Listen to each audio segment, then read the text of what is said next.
ये जो शब्द है वर्गीकी या टैक्सोनॉमी टर्म, ये सबसे पहले साइंटिस्ट एपीडी एंड डॉली ने 1813 में यानी 1813 में दिया था। तो टैक्सोनॉमी वो साइंस है that deals with principles and procedures of identification, nomenclature and classification of organisms। यानी इसके अंतर्गत हम जीवों को पहले उनकी पहचान की जाती है, उनका नामकरण किया जाता है और उनका वर्गीकरण किया जाता है। वैसे सामान्य तौर पर आप कह सकते हैं कि ये वर्गीकरण का विज्ञान है, वर्गीकरण का विज्ञान। अब ये वर्गीकरण या क्लासिफिकेशन क्या है? सिंपल टर्म्स में हम समझें तो हमारे चारों ओर या विश्व में पृथ्वी पर जितनी भी जैव विविधता हम देखते हैं, यानी विभिन्न प्रकार के जीवों को हम देखते हैं, जो सूक्ष्म से लेके लघु से लेके दीर्घ साइज़ के यानी अलग अलग साइज़ में पाए जाते हैं। कोई छोटा है, कोई यूनिसेलुलर है, कोई मल्टीसेलुलर, यानी उनकी संरचना विभिन्न है, उनके कार्य की या फिर उनकी पारिस्थितिकी या फिर उनकी जो सामान्य व्यवहार भी हैं उसमें भी भिन्नताएं या समानताएं पाई जाती हैं।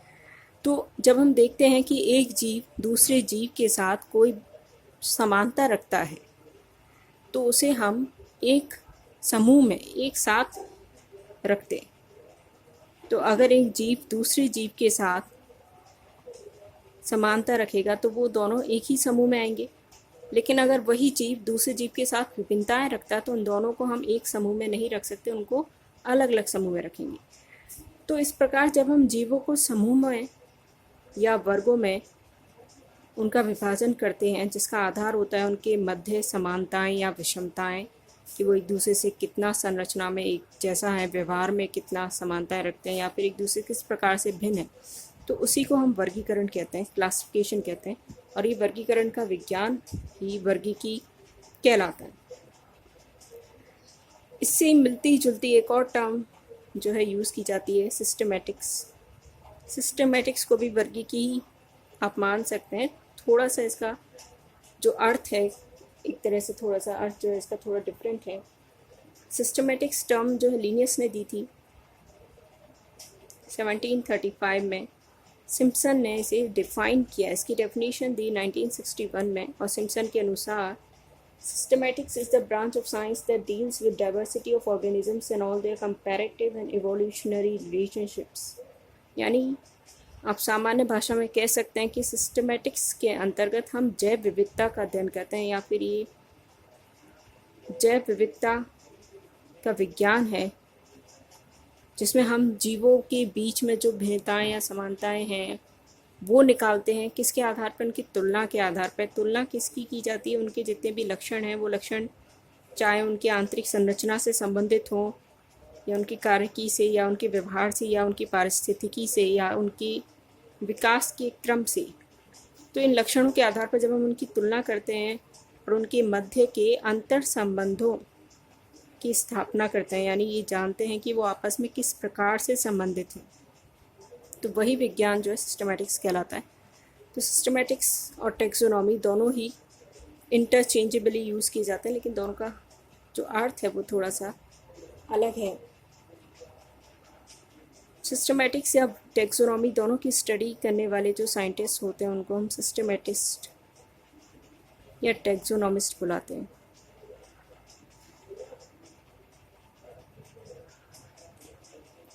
हिंदी में हम इन्हें कहेंगे वर्गीकरण विज्ञ या वर्गीकी विज्ञ।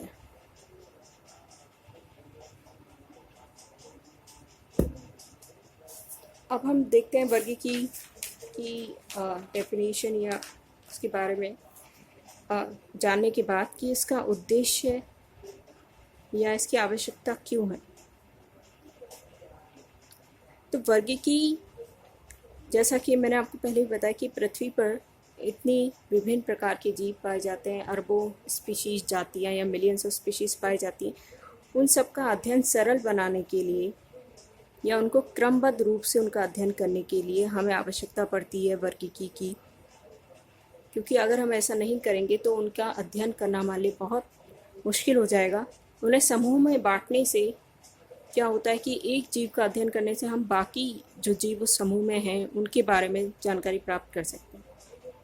तो जीवों के सरल और क्रमबद्ध अध्ययन के लिए आवश्यक है। इसके अलावा जीवों के अंतर संबंधों का ज्ञान करने के लिए भी ये आवश्यक है, क्योंकि जब हम उन्हें समूहों में रखेंगे हमें ज्ञात कर पाएंगे कि वो किस प्रकार एक दूसरे से समान हैं या फिर किस प्रकार एक दूसरे से भिन्न हैं। तो इससे उन्हें उनके मध्य जो अंतर संबंध हैं वो उनका ज्ञान हमें होता है। इसके अलावा विकास क्रम का ज्ञान, यानी ये जान पाना कि किस प्रकार जीवों का विकास हुआ, एक यूनिसेलुलर से मल्टीसेलुलर ऑर्गेनिजम्स कैसे आए या फिर इनवर्टिब्रेट्स से वर्टिब्रेट्स कैसे आए, ये सब जो विकास क्रम है इनका ज्ञान भी हमें वर्गीकी के अध्ययन द्वारा हो सकता है, क्योंकि इसमें हम उनकी समानताओं का, उनकी विभिन्नताओं का अध्ययन कर रहे हैं। तो ये सामान्य बात है कि जो समान होंगे उनका विकास जो है साथ साथ हुआ होगा। इसके अतिरिक्त जो क्लासिफिकेशन या वर्गीकी है उसके द्वारा हमें जाति वृत्त का ज्ञान भी मिलता है। जाति वृत्त यानी एक जाति का जो विकास है उसका ज्ञान हम प्राप्त कर सकते हैं, क्योंकि एक समूह में जितनी भी जातियां रखी जाएंगी या जो एक समूह में जितने भी जीव होंगे उनमें समानताओं का आधार ये माना जाता है कि उनका जो उद्भव है वो एक ही समान पूर्वज से हुआ है, इसलिए वो समान है आपस में। एक समान पूर्वज यानी उनका कोई ना कोई कॉमन एंसेस्टर रहा होगा, इसलिए जो आज लक्षण उनमें दिखाई दे रहे हैं वो आपस में जो है मैच करते हैं, आपस में जो है समान है। तो इस प्रकार हमें एक जाति का या एक समूह का जो विकास है, उस जाति वृत्त है, उसका भी ज्ञान हम इसमें प्राप्त कर सकते हैं।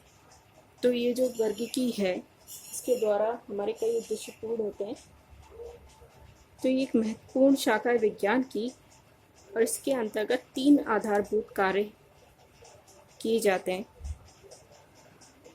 3 कार्य या इसके 3 आधारभूत कार्य बेसिक फंक्शंस हैं, जैसा कि मैंने इसके डेफिनेशन में बताया। पहला है इसमें आइडेंटिफिकेशन, यानी जीव की पहचान करना। तो जीव की पहचान करना, किस आधार पर हम जीव को पहचानते हैं। तो कोई मान लीजिए अगर हमें नया जीव, ऐसा जीव जो हमने पहले देखा नहीं है वो प्राप्त होता है, तो हम उसकी तुलना ऐसे जीवों के साथ करते हैं जिनके बारे में हमें पहले से ज्ञान प्राप्त है, और उसके आधार पर हम ये जानते हैं कि वो जीव उनसे मिलता है लक्षणों में या फिर उनसे विभिन्नताएं रखता है।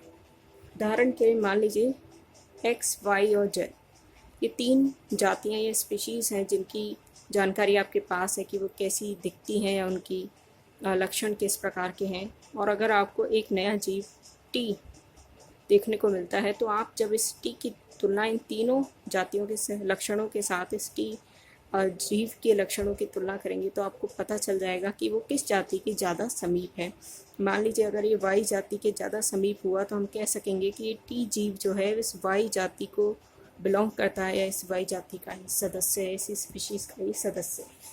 तो वो लक्षण जिनकी हम तुलना यहाँ कर रहे हैं या जो लक्षण जिनके आधार पर आइडेंटिफिकेशन किया जाता है उन्हें हम की कैरेक्टर्स बुलाते हैं, या विभेदी लक्षण, या ऐसे हिंदी में कहते हैं आप कुंजी लक्षण। की कैरेक्टर्स या ये ऐसे विभेदी लक्षण होते हैं जिसके आधार पर हम समूह में एक जीव को रख सकते हैं कि वो इस समूह का है, क्योंकि इस समूह के लक्षण उसमें पाए जा रहे हैं। तो ये एक समूह के वो लक्षण होते हैं जो कि उसका आधार बनाते हैं, यानी उसके आधारभूत लक्षण जिसके आधार पर वो दूसरे समूह से अलग माना जाएगा। उदाहरण के लिए चमगादड़ में जो पंख पाए जा रहे हैं वो, उदाहरण के लिए स्तनपाइयों में हेयर्स का या बालों का पाया जाना, तो ये उनके कुंजी लक्षण हैं जो कि उनकी कैरेक्टरिस्टिक या उनकी पहचान बनाते हैं। उसके आधार पर ही हम जीवों की भी पहचान कर सकते हैं। तो जब हम इन कुंजी लक्षणों के आधार पर एक ऐसी सारणी बनाते हैं प्रश्नोत्तर रूप में जिसका जवाब हम हाँ या नहीं के रूप में निकाल सकें और जिसके आधार पर हम जीवों की पहचान कर सकें, तो उसे हम की या टैक्सोनॉमिक की यानी कुंजी बुलाते हैं। कुंजी या टैक्सोनॉमिक कीज क्या है? एक प्रकार की प्रश्नोत्तर की सारणी है जिसमें ऐसे लक्षण रखे जाते हैं, विभेदी लक्षण, जिनके आधार पर आप जीव की पहचान कर सकते हैं एक एक लक्षण को देखते हुए। इसके बाद जो अगला स्टेप है वो है नॉमेनक्लेचर का। वर्गीकी में नॉमेनक्लेचर, जैसे मैंने पहले नॉमेनक्लेचर, ये जो शब्द है ये लैटिन भाषा का शब्द है और ये दो शब्दों से मिलके बना है। एक है इसमें नॉमेन, जिसका मतलब होता है नेम, और दूसरा है कैलेरे, जिसका मतलब है कॉल। यानी एक तरह से नॉमेनक्लेचर में हम जीव को वो नाम प्रदान करते हैं जिससे उसे बुलाया जाएगा, पूरे विश्व में जाना जाएगा। तो एक विशिष्ट और उपयुक्त नाम होता है ये, साइंटिफिक नेम या वैज्ञानिक नाम इसे हम बुलाते हैं।